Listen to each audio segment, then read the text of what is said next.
Now look, not only the government structure is facing some inherent problems, but even your NGOs are also having some problems. That is, many NGOs today are functioning to destabilize the country by getting some foreign currency.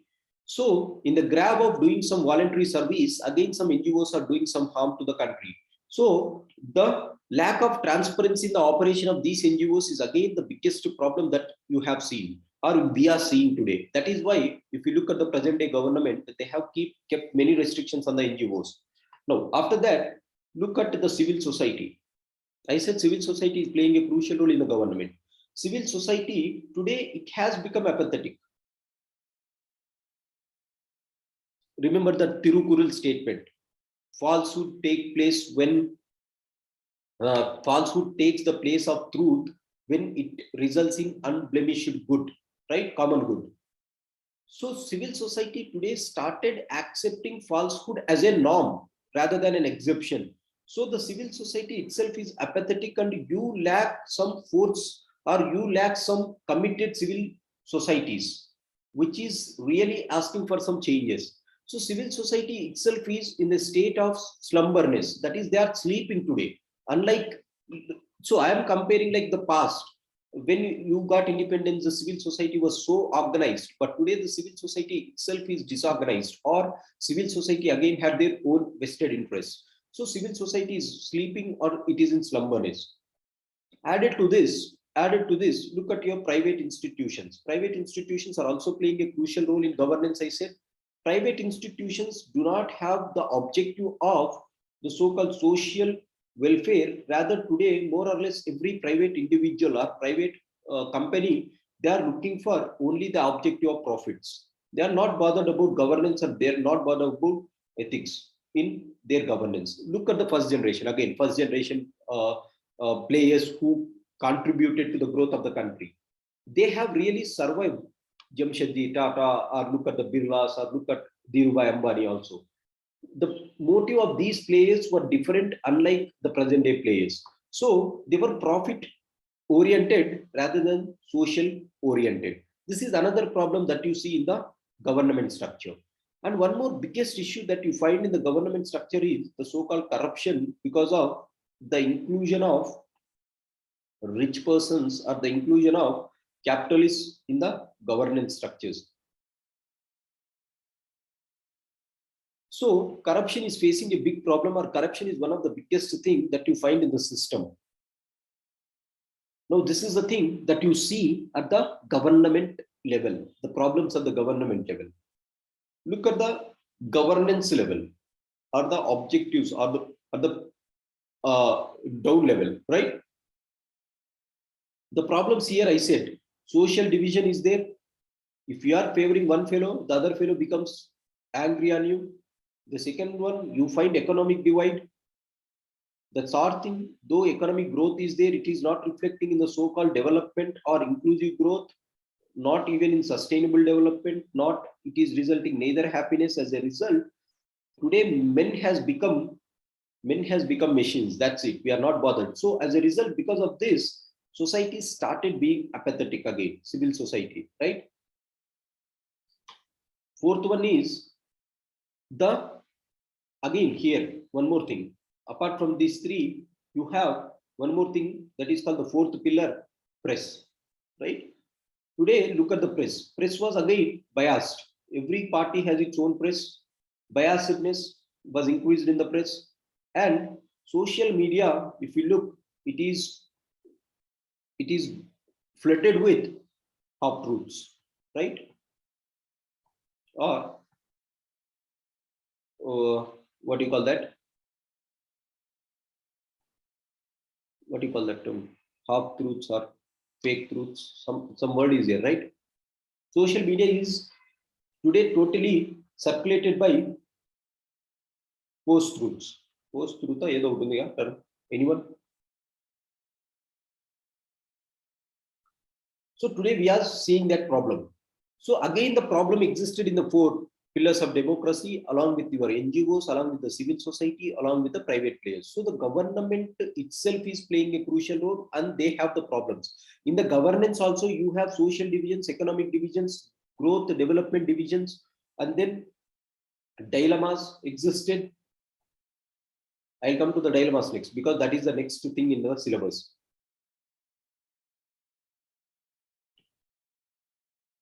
And then this is leading to the biggest problem in the governance, and ICT has induced new challenges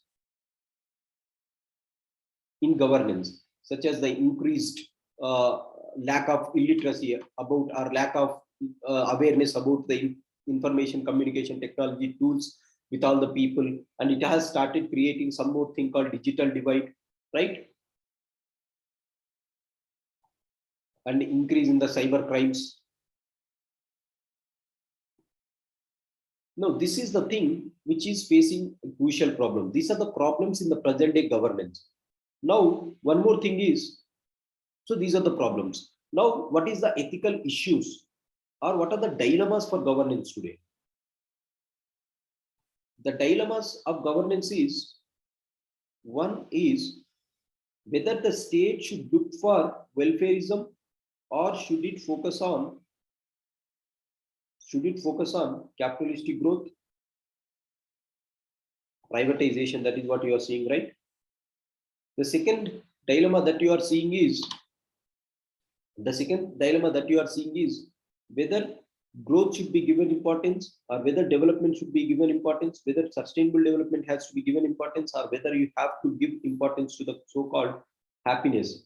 Now, without growth, development cannot be possible. So there is some interconnection between this. Hence, the government faces this dilemma: how to improve the growth and how to transform that, because growth is always associated with private players. If you are not allowing private players, then that is not going to help. If you are allowing private players, then inclusive growth is not going to happen, because private players are garnering all the amount. Now, this is some dilemma which you have even in today. Now, how to overcome these problems, right?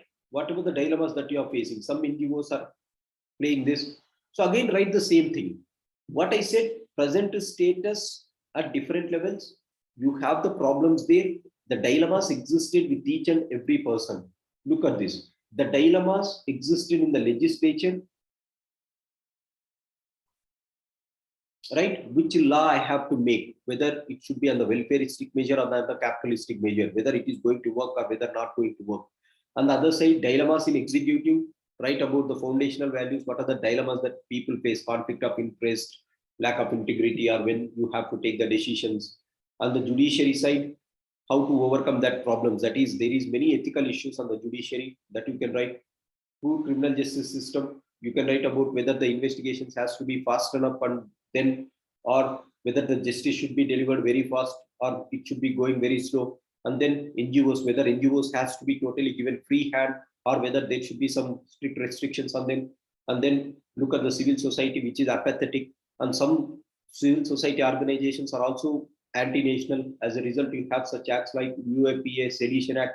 And then there is an ethical dilemma saying that whether Sedition Act has to be continued or whether UAPA Act has to be continued. Then this is another dilemma. Again, private players, how much tax system that the private players has to be corrected, whether CSR norms should be kept a bit higher, or whether CSR is important or not. These are the ethical issues.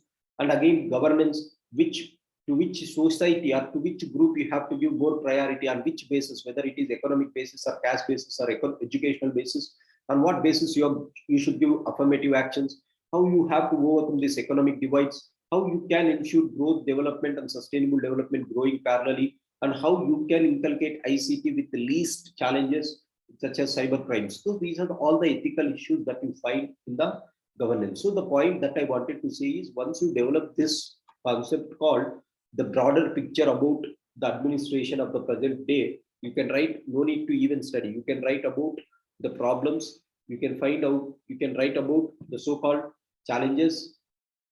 You can write the present day status. You can write the ethical dilemmas. You can write the problems, right? More or less, they are linked together in this way. Structure is same. Same structure lone, you will find the status. Once you understand the status clearly, you find the issues in it. Once you understand the issues, again start with the same persons, and then you can understand the so-called the ethical issues or ethical problems that is involved. Now, how to overcome these problems? Again, how to overcome these problems? Look at this. Again, start at this. How to overcome? Start with the structure. Include some ethical values, where you can include ethical values.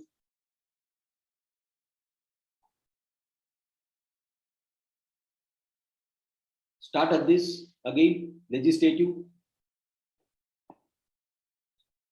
Start at this legislature itself, right? Legislative reforms has to be made. Yesterday, Election Commission of India clearly said that in Goa elections, the candidates should show what are their criminal antecedents, and that has to be published in the newspapers at least 3 times before the elections were conducted, and the party should come before to the press and they have to mention why they have selected a person with criminal antecedents, why they have not chosen another person who doesn't have criminal antecedents. What does this fellow has something more than a normal person? If you look at today's newspaper, that is the biggest news, that is the biggest reform in elections. So legislative reforms that you can have, right? Executive reforms that we have seen, foundational values of civil services should be made strong. And then you should have judicial reforms where you should have strong criminal justice system. You have to reform the police, go for Malimat committee recommendations, prison reforms, court reforms, right? You have certain committees for each and everything, how to reform these things, right? Legislative relations, executive relations, judicial relations. And now I have forgotten one more thing in this government. That is, though 73rd, 74th constitutional amendment was done, the powers were not transferred to them. Again, write about some committees, how centralization was excessive these days, how federal structure was damaged. If you look at day before yesterday's newspaper, that was given, right? So these are the things that you are facing the problem. You can write the examples. Because of demonetization, which was taken an extreme step without informing to the states.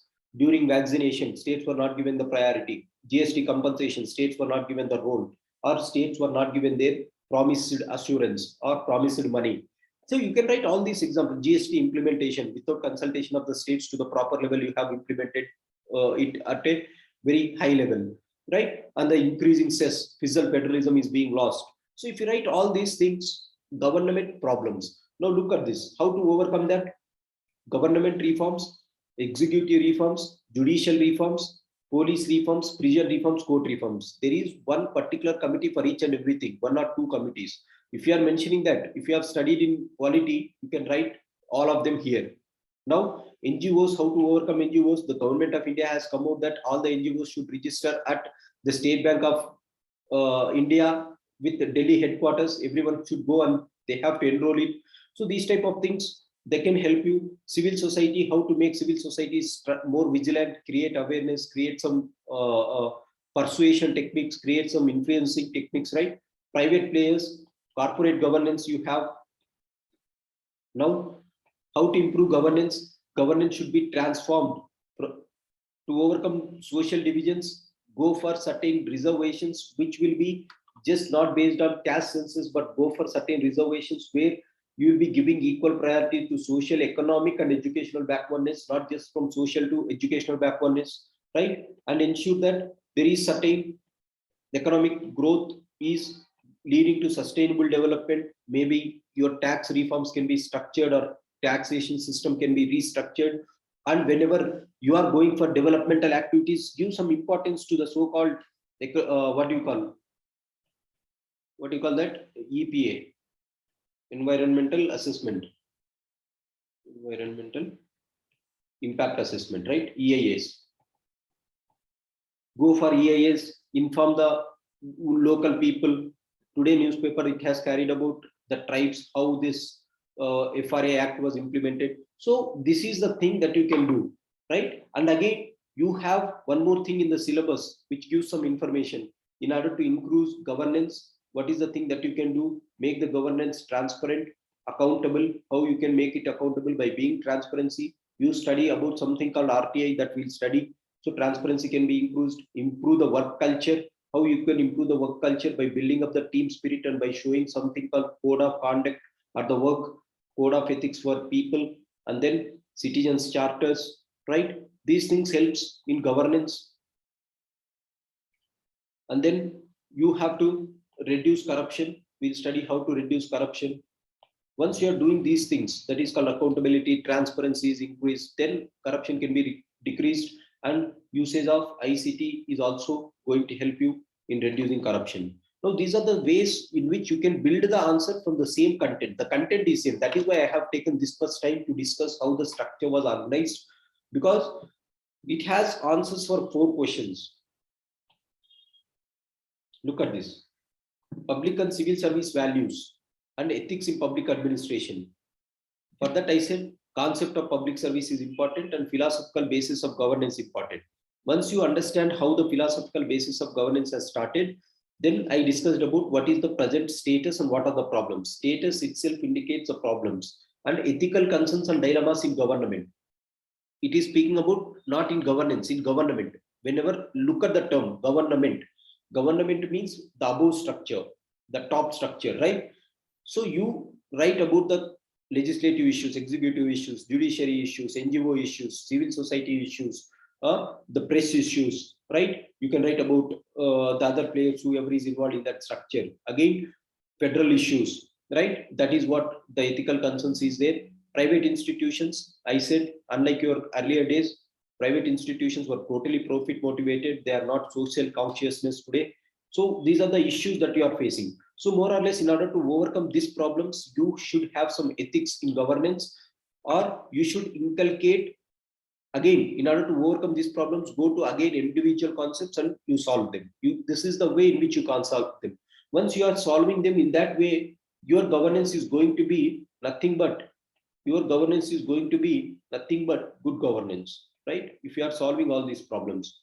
Now, good governance, if you are inculcating all these values, it will be also leading to ethical governance, where governance is not only reaching to the people, but it is reaching in an ethical manner, or ethics is followed in the delivery system. How to inculcate ethics? Again, go to each and individual, inculcate ethics in each and every stage. Then it is going to lead to ethical values. So if you look this, no need to study. That is why many people even don't say this topic, because in GS paper 2, you have one topic called developmental process and developmental industries. In internal security, you have this issue, human development. Now, this topic is more or less related to GS paper 2, development and developmental process and developmental industries, right? And then it is related to internal security issues. So these are the things that it has. So whenever you are writing, think in these lines. If you are thinking in these lines, then I think you can come out with an answer, with a decent answer. No need to read books.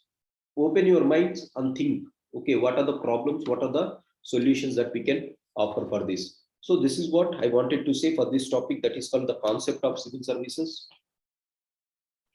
public service, the philosophical basis of governance, the present day status, problems, ethical concerns and dilemmas in government, right? Then I will say laws, rules and regulations and consigns as a source of ethical guidance. Now, how to go with the laws? Go with individual things. That is called, at the legislature level, you have certain laws which make the legislators to be very strong, right? At the executive side, you have certain laws which makes the executive to be ethical, right? Laws or rules. At the judicial side, or criminal justice system, you have certain rules, guidance or regulations, right? If you link that point here, your laws, rules and regulations are done. Are you understanding? Laws, rules and regulations ante, again take the point, legislature, you have certain laws, rules and regulations. At the executive, you have certain laws where the executive should follow, certain codes that he has to follow. And above all, conscience is the source of ethics. Again, conscience is your inner voice, following inner voice, just like link with the virtue ethics now, right? Laws, rules and regulations are duty-based ethics, whereas conscience is virtue-based ethics. So link this concept to the virtue-based ethics in the dimensions of ethics, and then write that whatever the rules are there, whatever the laws are there, that will be no use if you are not following your conscience, right? So conscience acts as a source of ethical guidance. If possible, we'll discuss that.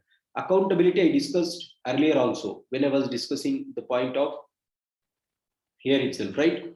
Earlier I have discussed accountability. Now, I said that in order to be accountable, you have to be probity in governance. Probity, I said, it is inclusiveness of all the things, three things. That is honesty plus code of ethics. That is called integrity plus code of civil services. You have to study code of civil services. That is under the rules that I will discuss tomorrow. But probity is this thing. Why probity is governance is required? They will ask what is probity and why probity in governance is required. Why it is required? It is required because of all these problems, right? Now that is how you can link the answer. What is ethical governance and what is good governance? Good governance is something where the objectives of the constitutional objectives of governance is met. Ethical governance is following ethics in administration or ethics in delivery of these goods and services, not just duty based approach. But if you are going with the ethical attitude, then that is called ethics in governance. How to strengthen ethical moral values in governance? Go with the individual aspects. Governance, now look at this, ethical and moral values in governance. How to include this? Think about each and every section in the bottom line. Then you can increase that ethical and moral issues in governance. Ethics in international relations, I will say later. Corporate governance, I say later, because it is something related to corporate governance structure also. This is how you have to write answers for all these guys. For all this, whatever I have given in strengthening moral values in ethical governance, ethical issues. This is how you have to write answers for the so-called these topics. If you have any questions, you can ask me. Tomorrow I'll start something called corporate governance, or I'll go with the rules, codes on conduct, right? I'll discuss something about it, right? We can discuss about that tomorrow. But hope you got some understanding on how to write the answer. If you have any questions, you can ask me. I am done for the day.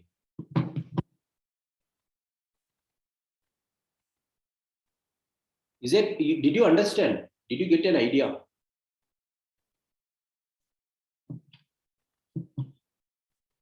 Did you get an idea? Manogna is asking government status once again. Government started. I said status. I said Manogna. What I said is government present day status is this one. Government is these things, right? The structure, the top structure.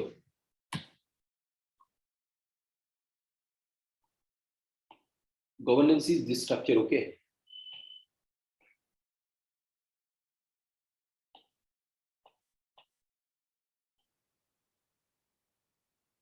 Look at this. Governance is this. Status means you have to write about legislature, executive, judiciary, NGOs, self-help group, civil society. You have to write about press. You have to write private players. This is the present day status. Write about how each and every department has some issues or what are the challenges that you find. Apart from that, you have local governance also, where government is nothing more than good people's governance today. Hence, this is the present day status. The status is institutions has increased, not just one person who is ruling today. That is the present day status. That is what it is asking. And you have not just this government structure, you have other structures also. That is what you have to write.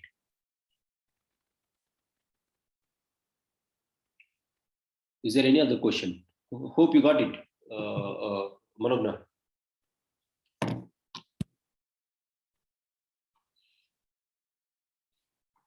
Is there any other question?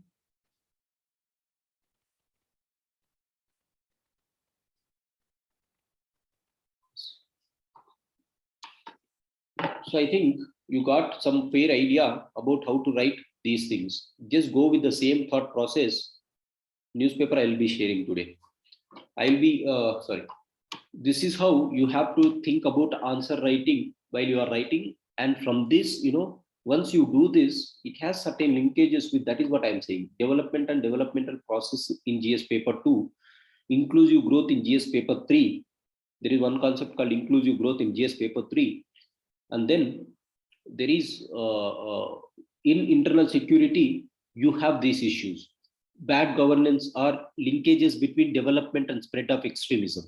If the development is not happening, then extremism will rise. This is the linkage between the papers. Now, ethics has certain linkages with GS paper 2, GS paper 3 in this way. GS paper 2, developmental and developmental industry, development process and developmental industries. GS paper 3, inclusive growth in the economy, and science and technology ICT role in governance, and in internal security, you have a separate topic called linkage between development. If there is no development, automatically you are going to see the so-called internal security issues. So ethical governance or good governance is important to ensure that there is internal security, right? This is what the thing is. So tomorrow I'll start, if possible, I'll go with, did you get, is there any question that I have highlighted on the red sections? Is it okay? Or do you want something, some more discussion on the red aspects that I have underlined?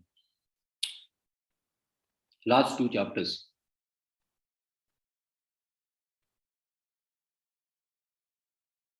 Can I consider that you got understood so that I can move to other topics? Sir, dilemmas. Yes, Naren, what I am saying is dilemmas. Now again the same thing. Dilemmas is at the government level. At the government level, right? Ethical issues and ethical dilemmas. Let us look at the dilemmas. Now, legislative dilemmas. When a legislature or when a legislative body is going to make some legislations or acts, now the dilemma lies in the first concept itself, whether it has to give importance to welfare measures or it has to go for the so-called capitalistic or opening of the economies.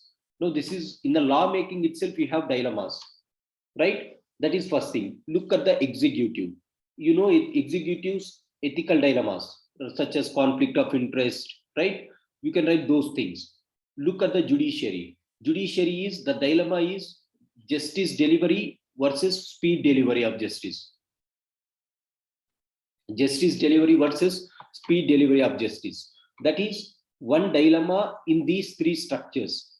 The fourth dilemma about NGOs, whether you have to give free hands for the NGOs to operate or whether you have to keep certain restrictions on the operation of NGOs, just like this government has did. How far you should give that restriction? That is fourth dilemma. Dilemma is something where you will be whether to give this or whether you have to give priority to this or that, right? Now, the fifth dilemma is, I am speaking about the government. The fifth dilemma is, look at the private organizations. How you have to incorporate the so-called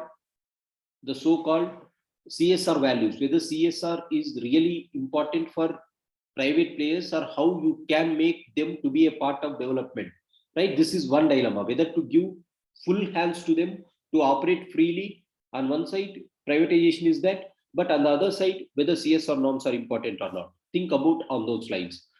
Now, next one is, look at the governance structure. Union and the center. The dilemma here is, what are the legislative relations that they are existing between union and center? That is, federal relations are getting very weakening, right? Now the dilemma is how to strengthen that center state relations with the center, right? Again, this is the linkage between federal units, that is center and the state. Look at the dilemmas in the panchayat system. What is the dilemmas in panchayat system? On one side, constitution is clearly saying that you have to transfer the functions, but on the other side, the functions itself are voluntary functions and obligatory functions. Now itself is a dilemma. So these are the dilemmas in government. Government lo different organizations ఉన్నాయి, ప్రతి ఒక్క organisation కి కొన్ని dilemmas ఉన్నాయి. అంటే ఇది తీసుకోవాలా, step అది తీసుకోవాలా, right? Look at the executive. Executive will have many dilemmas, right? Whether to follow deontological approach or whether you have to follow teleological approach. That is an ethical dilemma, right? Or dilemmas. So what I mean to say, whenever you are writing answer for dilemmas in government, think in these lines. Did you get the point, Naren? Atmainda? Yes. Now, strengthening of ethical and moral values in governance. Now, this thing is about governance. Now, governance today is citizen-centric governance. How to include or strengthen the so-called, look at this.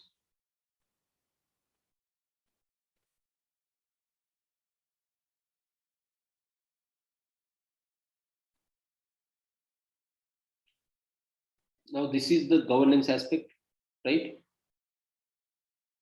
Now, the question is how to strengthen the so-called ethical and moral values in governance. Again, how to strengthen? First, ensure that first you have these problems, right? Let us start with the problems itself.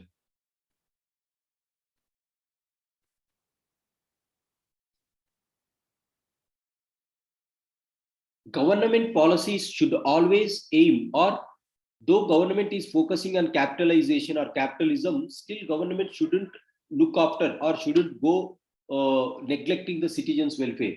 Hence, there should be always one priority for the government, that citizens' welfare is given importance. So the cornerstone for governance should be citizens' welfare. This is one thing. For that, this is governance, right?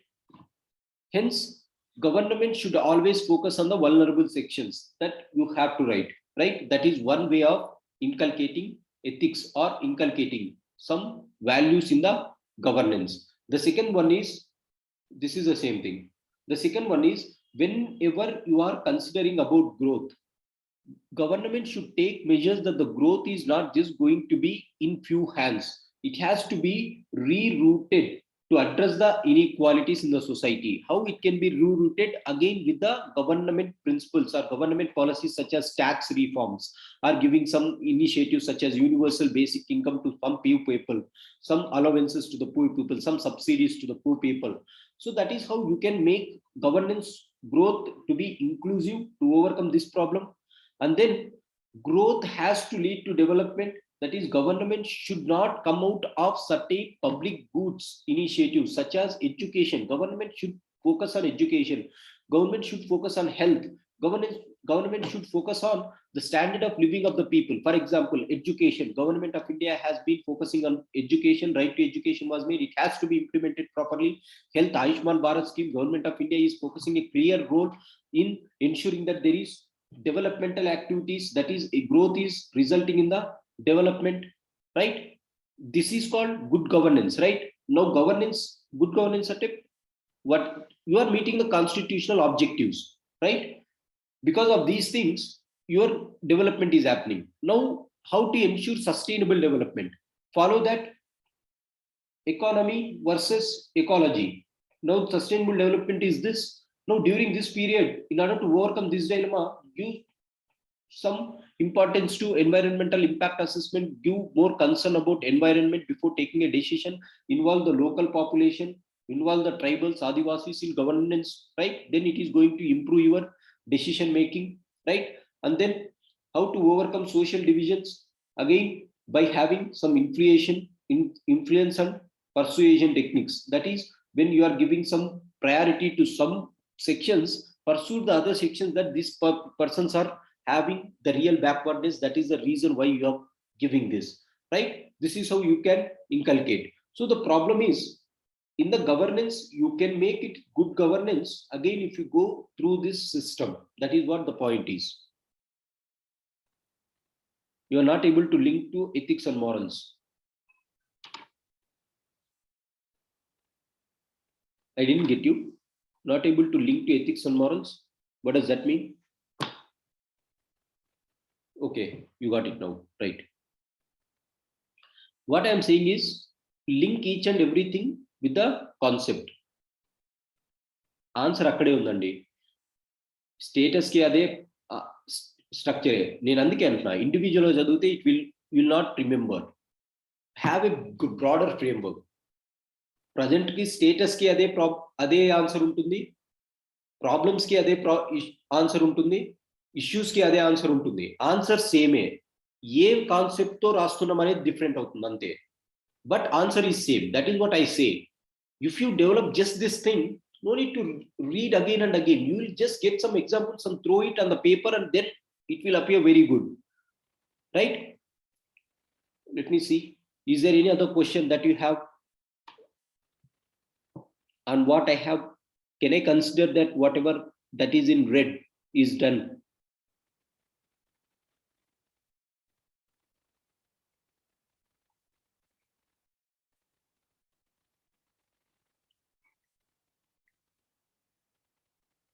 Is there any other question?